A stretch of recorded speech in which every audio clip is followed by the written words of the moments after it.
안녕하세요, 여러분. 당신이 2년 동안 꾸준히 파일을 채굴해왔다고 상상해보세요. 그런데 여기서 한 가지 짚고 넘어가야 할 부분이 있습니다.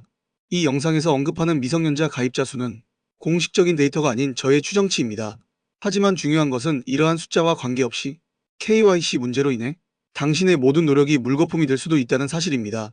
만약 2025년 1월 31일 KYC 유예기간이 예정대로 종료되었다면 과연 어떤 일이 벌어졌을까요? 1월 31일 기준 네트워크에 정식으로 참여할 수 있는 사람은 약 960만 명 이상이었습니다.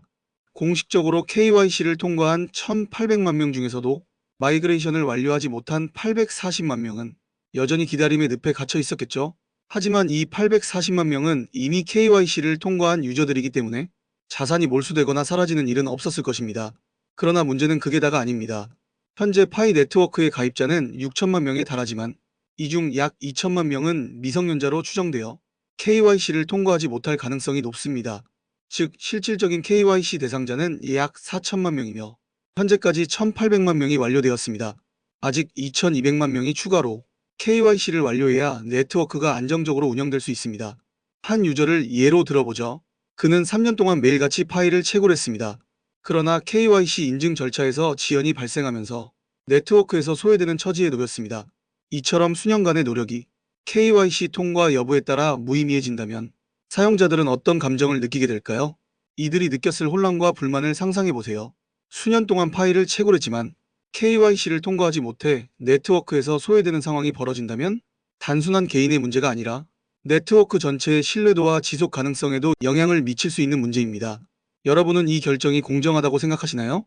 파이코어 팀은 공식적으로 더 많은 유저들에게 기회를 제공하기 위해 KYC 유예기간을 연장했다고 밝혔습니다. 하지만 이 결정을 바라보는 시각은 엇갈립니다. 많은 파이오니어들은 또 연기되는 것 아니냐는 불안을 느끼고 있습니다. 과거에도 연장이 여러 차례 반복되었기 때문에 이번 결정 역시 신뢰를 잃게 만들 가능성이 높습니다. 하지만 여전히 많은 유저들이 KYC를 통과하지 못한 상태입니다. KYC 신청을 하지 않은 유저들, AI 검증에서 보류된 사례, 국가별 규제 문제 등이 겹쳐 KYC 속도가 지연되고 있습니다. 이는 네트워크 신뢰도에도 직접적인 영향을 미칠 수 있는 문제입니다. 파이코어 팀이 KYC를 연장한 이유는 단순히 포용성을 높이기 위해서일까요? 단순한 연장이 아니라 전략적인 의도가 있을 수도 있습니다. 우선 KYC가 완료된 유저 수는 네트워크 성장의 핵심 지표가 됩니다. 투자자들은 다운로드 수가 아니라 실질적인 사용자 수를 중요하게 생각합니다. 따라서 파이코어 팀은 파트너십을 맺은 기업들과 기존의 투자자들, 그리고 네트워크에 관련된 영향력이 큰 개인 및 기관들을 고려해야 합니다. 오픈 메인넷을 진행한다는 가정하에 단 980만 명만이 참여 가능한 상황이라면 이는 지나치게 적은 숫자일 수밖에 없습니다. 공식적으로 6천만 명의 유저가 있다고 홍보해왔지만 실제로 네트워크에 참여할 수 있는 인원이 980만 명뿐이라면 커뮤니티와 시장의 기대를 충족시키기에는 부족하다는 평가를 받을 가능성이 큽니다. 특히 전 세계 크립토 시장이 주목하는 가운데 980만 명이라는 수치는 강력한 이슈를 만들기에 다소 미흡할 수 있습니다. 결국 KYC 연장 결정은 이러한 현실적인 문제들을 해결하고 보다 탄탄한 네트워크 기반을 구축하기 위한 선택이었을 가능성이 높습니다. 또한 데드라인 마케팅도 고려할 수 있습니다. 마감일을 설정하고 연장하는 방식은 사용자들에게 긴박감을 조성하여 즉각적인 행동을 유도하는 전략입니다. 유저들에게 이번이 마지막 기회다라는 심리를 심어줄 경우 KYC 신청 속도를 높일 수 있습니다. KYC를 통과한 유저들의 불만이 점점 커지고 있습니다. 코어팀이 KYC 마감일을 4차례나 연장하면서 신뢰가 흔들리고 있기 때문입니다. 처음에는 더 많은 유저들이 기회를 가질 수 있도록 하기 위한 결정으로 여겨졌지만 연장이 반복되면서 불안이 커지고 있는 것입니다. 그리고 KYC를 통과하지 못한 유저들은 여전히 파일을 사용할 수 없는 상태이며 시간이 지날수록 몰수에 대한 걱정이 커져만 가고 있습니다. 2024년 12월 19일 코어팀이 2025년 1분기 내에 오픈 메인넷을 개방하겠다고 발표했지만 커뮤니티의 불신은 여전합니다. 이번 발표 역시 지켜질 것인지에 대한 의구심이 커지고 있습니다. 유저들은 더 이상 말뿐인 약속이 아니라 실제 실행으로 이어지는 구체적인 행동을 요구하고 있습니다. 단순한 발표만으로는 신뢰를 회복할 수 없습니다.